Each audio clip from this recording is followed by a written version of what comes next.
Pastor Ângelo é o pregador desta noite. Amém? Palmas para o Senhor Jesus.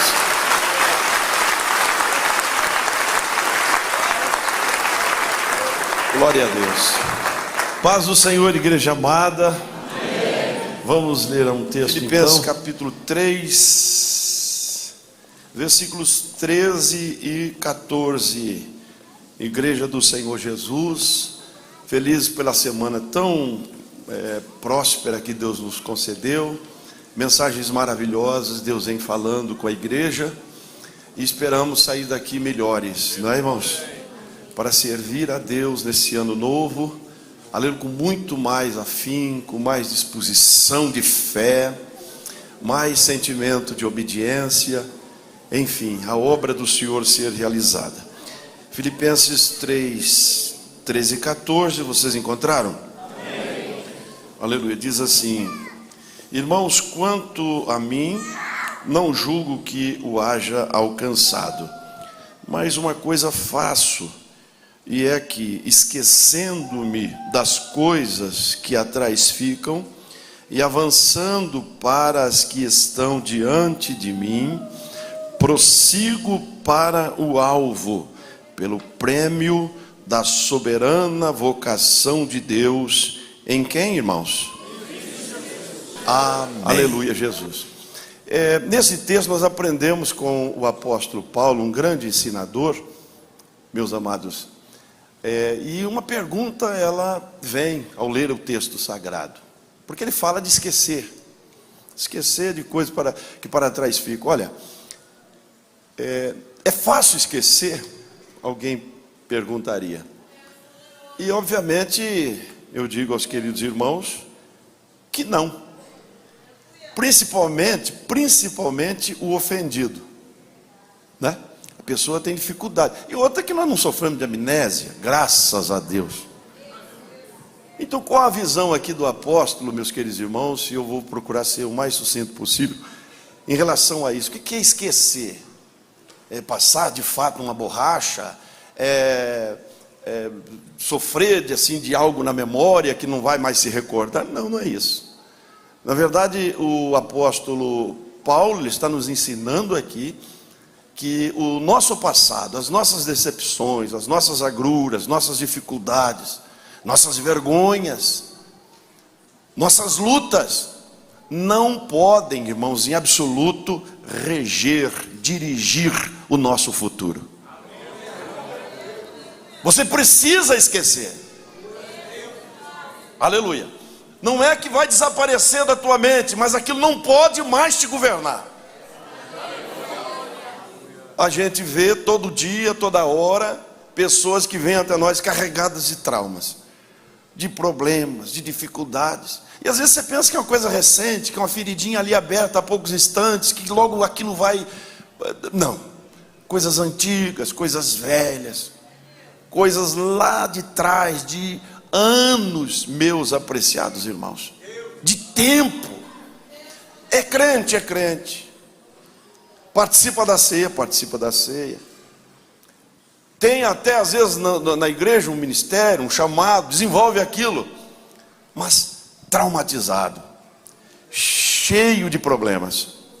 E sabe, irmãos, na virada desse ano, até comentei com os irmãos lá em Cascavel, eu propus com os irmãos lá, claro que Deus não depende de calendário para nos abençoar, mas a gente aproveita esse momento para renovar os nossos votos com Deus, o nosso propósito com o Senhor, e dizer: Senhor, eu quero de fato viver um ano na tua presença. Eu sei que muitos de vocês fizeram isso, né? Além do carro novo, da casa nova que Deus deu, além da roupa nova, do terno novo, amém, maravilhoso, tudo bonito. Mas nós precisamos entrar esse ano com um coração novo. Não vai adiantar outras mudanças na esfera aí da nossa vida social, material, se em nós, irmãos, e diante de tudo que ouvimos essa semana, hein? Quem está aqui a partir de quinta-feira? Deixa eu ver, a partir de quinta-feira, quem frequentou os cultos? Um bom número. De sexta-feira, deixa eu ver, sexta-feira. Ontem. Glória a Deus. Então, todos nós estamos sendo alertados por Deus, avisados por Deus. Aleluia, Jesus. Paulo, meus amados irmãos, por que ele é esse grande exemplo, esse grande modelo para nós? Primeiro, porque essa carta ele escreve da prisão. Tinha todos os motivos do mundo para ser aquele pregador ressentido. Apanhou demais, sofreu demais. Vocês querem ver? 11 que vocês conhecem perfeitamente, mas vamos aqui recordar. 11 de 1 aos Coríntios, louvado seja o nome, segundo aliás, versículo 24 a seguir. Olha só, um homem marcado por perseguições e lutas. Analise aí, para você ver se compensa ou não. Nós fazemos aqui hoje um propósito com Deus, para ter de fato um ano diferente na presença do Senhor. Analise. Segundo aos Coríntios, capítulo 11, versículo 24 a seguir, ele diz assim, um pouco do sofrimento dele. Ele diz: recebi dos judeus 5 quarentenas de açoites, menos um. 3 vezes fui açoitado com varas. 1 vez fui apedrejado. 3 vezes sofri naufrágio. 1 noite e 1 dia passei no abismo. Em viagens muitas vezes, em perigos de rios, em perigos de salteadores, em perigos dos da minha nação, em perigos dos gentios, em perigos na cidade, em perigos no deserto, em perigos no mar, em perigos entre os falsos irmãos, em trabalhos de fadiga, em vigília muitas vezes, em fome, em sede, em jejum muitas vezes, em frio e nudez. Além de que, aleluia, as coisas exteriores me afligiam, além disso, me oprime também cada dia o cuidado de todas as igrejas. E aqui ele mostra o lado pastoral dele, um pastor de verdade. Ele diz assim: quem enfraquece, que eu também não enfraqueça. Quem sofre, que eu também não sofra. Olha, quem se escandaliza, que eu também não sinta por isso. Então o cuidado dele era extremo. Além das perseguições, além de todas essas guerras vividas, ele tinha ainda a luta, o cuidado, o zelo da casa de Deus que o devorava. Aleluia! Mas isso nunca fez de Paulo meus amados, obreiro amargo. Volta lá um pouquinho, segundo aos Coríntios capítulo 3, que os irmãos conhecem, 4 aliás, que os irmãos conhecem fartamente, mas que nós vamos recapitular. Louvado seja Deus. Olha o versículo 16, que ele nos diz: por isso não desfalecemos, mas ainda que o nosso homem exterior se corrompa, ainda que a carne sofra, a carne sinta, o interior contudo se renova de dia em dia. Olha o 17, a definição que ele dá para as lutas é uma coisa que eu fico às vezes pensando: Deus, dá-nos esta graça. Versículo 17 ele diz: porque a nossa leve e momentânea tribulação. Leve e momentânea, essa lista que eu li com os irmãos. Leve e momentânea, apanhar daquele jeito. Leve e momentânea, enfrentar o que ele enfrentou, passar pelo que ele passou. Ele está dizendo: é leve, é momentâneo. Agora por quê? Louvado seja o nome do Senhor. Ele diz assim: porque nossa leve e momentânea tribulação produz para nós um peso eterno de glória muito excelente. Não atentando nós nas coisas que se veem, mas nas que não se veem, porque as que se veem são temporais, e as que não se veem são eternas. Aí ele desvenda o mistério então. Por que de enfrentar tudo isso e permanecer um crente doce?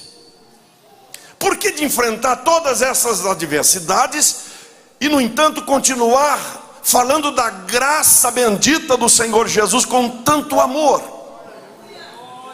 Porque a visão não estava aqui, os olhos não estavam postos aqui. Oh, meus amados, 2023 só está começando. Olhos fixos em Jesus. É muita amargura. É muita amargura. Eu vejo entre nós mesmos, os obreiros. É mais o espírito do... Usando lá na velha dispensação, um dos profetas que falaram em nome do Senhor, mas que deu demonstração dessa amargura, chamado Jonas, que todos nós sabemos e conhecemos a sua história. Um homem amargo, que pregou, era de ficar feliz, pregou a mensagem do arrependimento, não é? Do juízo que viria se o povo não se convertesse. O povo ouviu, irmão. Não existe, louvado seja Deus, na história uma mensagem tão poderosa como a que Jonas pregou, de se converter uma cidade inteira, 120 mil homens, desde o rei até o menor, o mais simples dos súditos. Aleluia! Todo mundo se converteu. Que mensagem poderosa foi aquela do profeta Jonas. Aleluia. E está lá o texto dizendo o que ele pregou, avisando o povo, passando pelas ruas e gritando que o juízo viria, que eles deveriam se arrepender. E todos se arrependeram, não foi? Todos se colocaram diante de Deus de saco em cinza, mostrando toda a humilhação, o arrependimento pelos seus pecados. Mas aquilo, ao invés de agradar o profeta, de alegrar o profeta, dizendo: olha, o povo se arrependeu, causou nele uma amargura, uma angústia. Calcula vocês, triste pelo povo ter se arrependido. Vocês vejam como que a graça salvadora do nosso Deus não pactua com o coração azedo dos homens. Não pactua. Glória a Deus. Deus abençoando é motivo de nós glorificarmos, de nós nos alegrarmos. Aleluia, Jesus. É um espírito do irmão do pródigo, um exemplo, não é? Todo mundo em festa, o filho voltou quebrantado, pediu perdão, o pai recebe, a festa toda acontece, proclama-se feriado na fazenda, todo mundo lá se alegrando, e o irmão chega, vê de longe e diz: o que é isso? Aí alguém fala: teu irmão voltou, são e salvo, teu pai está feliz, a festa é grande, aleluia. Mas a Bíblia diz que a amargura atingiu o coração daquele moço. Ele não se esquecia do que o irmão mais novo tinha feito, do abandono, do desprezo, do virar as costas. E ele, cheio, meus queridos irmãos, de legalismo, não quis participar daquele momento tão maravilhoso. A amargura é isso, causa isso na nossa vida. E nós vamos nos tornando esse crente, igrejeiro, caseiro, sempre nos cultos, mas o coração amargo. Isso prejudica tudo, irmãos, os relacionamentos, o nosso chamado. Aí eu falei para o Senhor, Senhor, o ministério está me mandando para Cascavel, mas eu não quero vir para cá com coração velho, eu quero que o Senhor me dê coração novo. Propus isso com os irmãos, aleluia. Coisa velha, rancorosa, casamento se desfazendo por conta disso, irmãos. Não perdoa, não consegue esquecer. A mulher está ali sempre mexendo na ferida. O homem já se humilhou, o homem já propôs: vou mudar, meu bem, vou mudar, eu vou melhorar. Mas ela não esquece, o tempo inteiro mexendo naquilo. E vice-versa, às vezes é o brucutu, né? Às vezes é o que não esquece, sempre lançando em rosto, sempre trazendo a memória, sempre lembrando. Irmão, vamos pôr um ponto final nesse negócio, em nome de Jesus. Eu contei para os irmãos dos crentes da nossa igreja, uma igreja que eu cuidei, que se o João entrava pelo corredor do meio, o Joaquim saía pela lateral, para não ter que passar e cumprimentar. E os bonitinhos, dia da Santa Ceia, eu achava engraçado aquilo. Eu falei: não, um dia eu pego eles. Ah, pego. Na Santa Ceia, os bonitinhos lá, tomando ceia, chorando: ah, Senhor, ah. Mas não podia olhar um para a cara do outro. Coisa velha, coisa antiga, coisa que aconteceu, irmão, quando Deodoro proclamou a República. Mas eles não esquecem, não conseguem esquecer, e alimentando aquilo todo dia, e olha para a cara do irmão, e olha para a cara da irmã, e não consegue. Aí vem aquela conversa fiada: eu não engulo fulano, comigo é tudo nos pratos limpos. Ou quando um crente vem com uma conversa dessa, irmão, dá vontade de bater. Porque não aprendeu, irmãos, a gostosura do evangelho.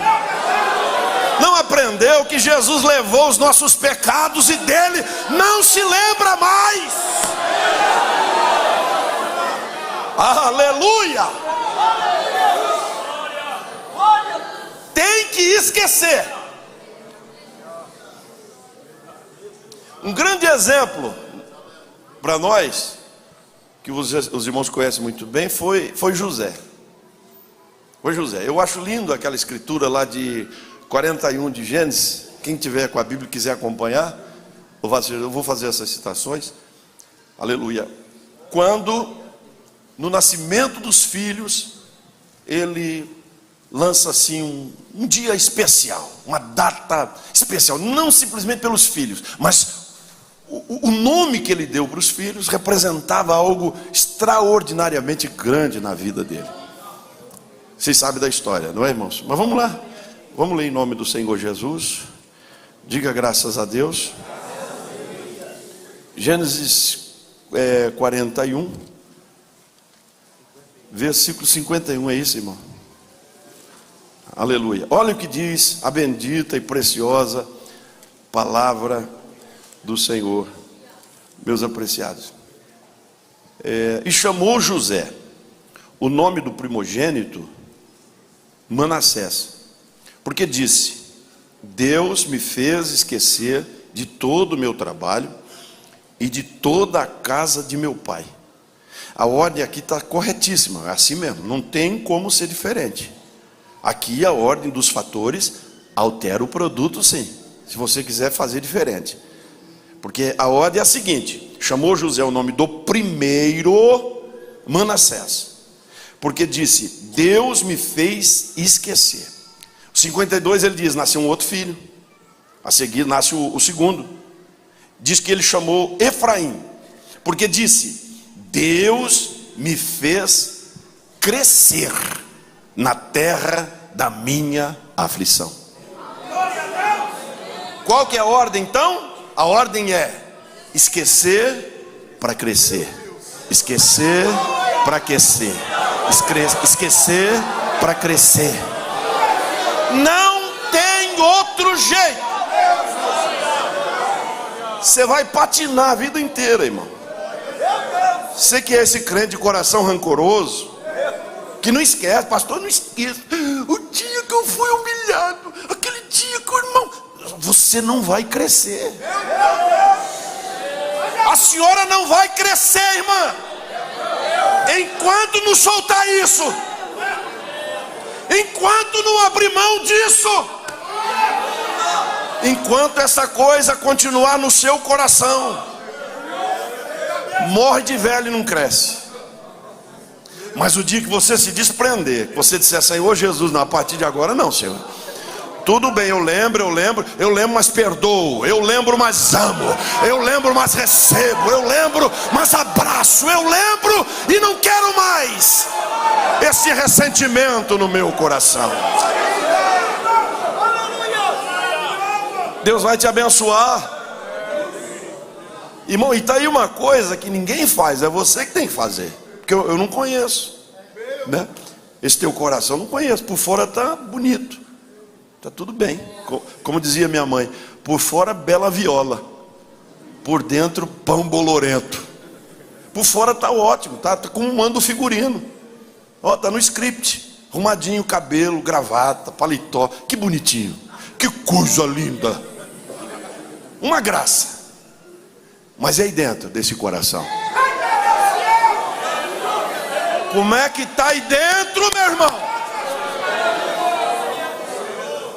E daí, irmã, está disposta a perdoar? Por fora essa belezura, o cabelo, o vestido, a roupa, olha que coisa bonita. O pastor olha aqui e diz: ó, puxa vida,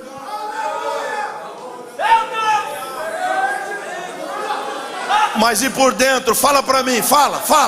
Para mim não, fala para o Espírito Santo, fala. Como é que está por dentro?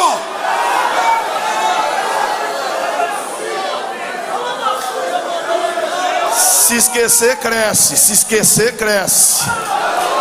Se esquecer, Deus te abençoa. Se esquecer, a vitória chega. Se esquecer, a porta abre. Aleluia! Aleluia! O pastor falava da pessoa rixosa, né, irmão? Glória a Deus. Que é como goteira dentro de casa. É assim. A pessoa ressentida, a pessoa com o coração amargurado, é assim, irmão. Aliás, não consegue ver bem nada. Está todo mundo se alegrando e ela é capaz de... É assim. Mas se você soltar isso hoje, coisa velha, irmão, não vale a pena. Coisa velha. Já passou, já perdeu a validade. Aquilo nem... Mas está ali, encralacrado, enraizado. Dá para soltar isso hoje? Vou falar e vou encerrar. O Espírito de Deus me diz que aqui tem pessoas doentes. Doentes. E o Senhor falou que não são poucas, são muitas. Nessa multidão, pessoas doentes. Porque não consegue soltar o passado. Eu fui visitar uma das últimas visitas que eu fiz aqui em Curitiba, que agora nós vamos visitar Cascavel. Eu fiz, e o irmão me contou, pastor e irmãos, ele dizendo assim, pastor, um irmão crente, irmão, nosso, cheio da graça, um irmão querido, abençoado. Aí sentei com ele, começou a conversar, contar a história do pai dele. O pai dele é um homem muito rude, muito grosseiro. Eu até, por sinal, acabei me identificando com ele, porque meu pai não era muito diferente. E ele contando aquilo para mim, que o pai dele fazia, batia sem causa. O dia que não batesse num dos meninos, ele não ia dormir feliz, o velho miserável. Sabe aqueles homens ignorantes, aquelas pessoas ignorantes, estúpidas, aquelas pessoas sem noção, coitados, sem instrução, aquelas pessoas, eu sei, muitos de vocês, irmãs e irmãos, apanharam às vezes sem merecer. A ignorância era tanta, não é? Ele via a violência dele contra a mãe, e aquilo criou aquele negócio no coração. Ele cresceu, e aquilo ficou. Irmão, vocês não imaginam que hoje ele tem que cuidar do velho? É ele. Ele fala, pastor, ele falando para mim, eu cuido, mas se eu perguntar se eu tenho sentimento de filho, eu não tenho. Um homem que destruiu a nossa família, eu tenho hora à vontade de esganar ele. Quer dizer, a gente vê, ele está fazendo o papel, mas ele não consegue se desvencilhar daquilo. Aquilo está ali, no coração dele. Eu percebi, eu falei, irmão, vamos orar. Deus vai limpar teu coração, o Senhor vai te dar graça. Claro que um relacionamento, como a gente vê hoje, nossos filhos com a gente, das famílias de hoje, possivelmente aquele senhor nunca vai ter. Nunca vai ter, porque o que ele plantou foi isso. O que ele plantou foi essa barbaridade. Não é? E com certeza ele nunca vai receber o carinho, irmão. Mas eu digo, pela vida espiritual do irmão, pela vida espiritual dos meus amados, em nome de Jesus, supera isso. Supera isso. A graça de Deus é mais em nós, irmão. A graça de Deus é mais na nossa vida. E o Senhor vai cicatrizar, vai sarar essas feridas. Vocês creem, irmão? Aleluia. Olha, amizades que foram rompidas por causa desses sentimentos, e coisas que falaram, e você tomou isso como uma ofensa, e a amizade foi destruída. É a família que está enfraquecida, fragilizada por causa dessas coisas. Irmão, e eu creio que Jesus está levantando você como um agente de cura nessa casa, um agente de perdão nessa família. Fazer que nem uma mãe heroína aqui da igreja. Esse fato vocês conhecem. O pai fez uma coisa muito terrível. Os filhos ficaram muito ofendidos, muito tristes, muito abatidos, abalados, e perderam o sentimento pelo pai. A mãe se levantou, mulher de Deus, levantou e falou: negativo, a maior ofendida fui eu pelo que o teu pai fez, e eu perdoo em nome de Jesus. E nenhum de vocês vai guardar mágoa do teu pai. Nenhum de vocês vai guardar ressentimento do seu pai. Ele se humilhou, pediu perdão, e nós vamos amar o seu pai. Que mulher terrível. E Deus, irmãos, abençoou esses filhos, hein? Eles fizeram como a mãe falou, e Deus abençoa ela, e abençoa os filhos com todas as bênçãos do céu. Uma família honrada por Deus, porque não deram lugar ao ressentimento. O que poderia ter sido o fim, eles disseram: não, o diabo não vai ter vitória. Lute pela tua casa, lute pelo teu relacionamento conjugal, lute pelos teus filhos, lute pela tua família. Não deixa amargura, ou decrete como José fez: hoje nasce aqui um Manassés. Vocês creem nisso, irmão? Vou apagar, vou esquecer, não lembro mais. Para condenar, não. Para sentir os sentimentos de amargura, não lembro mais nesse sentido. Não perdi a consciência, mas hoje nasce aqui um Manassés. Hoje nasce um Manassés. Vocês creem, meus irmãos? Puxa, pastor, eu não ia fazer, eu queria passar já para o pastor. Irmão, mas o Espírito de Deus me manda fazer. Fique em pé, por favor, em nome de Jesus. Eu não ia fazer, eu confesso que eu ia passar agora para o nosso pastor, mas o Senhor mandou orar aqui no altar, e aqui no altar. E aqui no altar, por irmãs e irmãos que estão vivendo essa situação.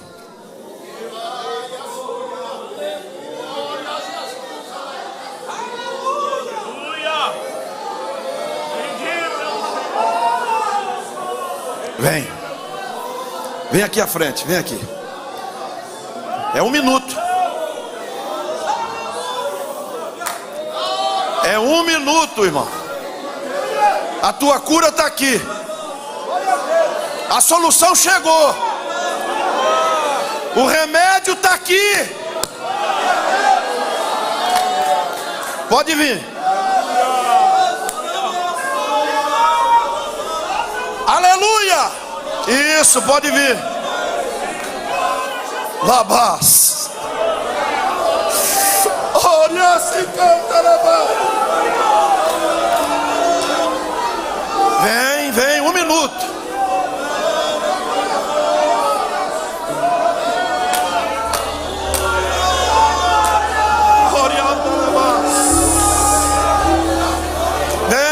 Vem, em nome de Jesus, vem.